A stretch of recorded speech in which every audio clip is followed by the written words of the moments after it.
சில நாட்கள் முன்பாக கிளாஸ்கோவிலே காமன்வெல்த் போட்டிகள் தொடங்கின.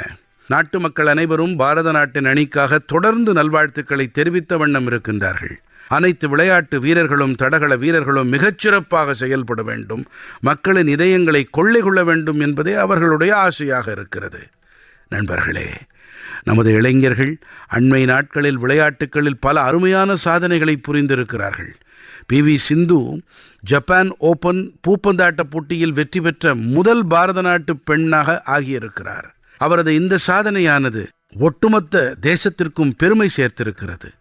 பாரத நாட்டு பெண் கிரிக்கெட் அணியும் கூட லண்டனின் லார்ட்ஸ் அரங்கில் தனது முதல் டெஸ்ட் ஆட்டத்தில் வென்றிருக்கிறது. இது ஒரு வரலாற்று வெற்றியாகும். நமது அணியானது 270 ஓட்டங்கள் வித்தியாசத்தில் இந்த போட்டியை ஜெயித்திருக்கின்றது. ஆனால் விஷயம் இது மட்டுமல்ல. லார்ட்ஸின் நீண்ட வரலாற்றிலே இது பெண்கள் அணியின் முதல் டெஸ்ட் பந்தயமாகும்.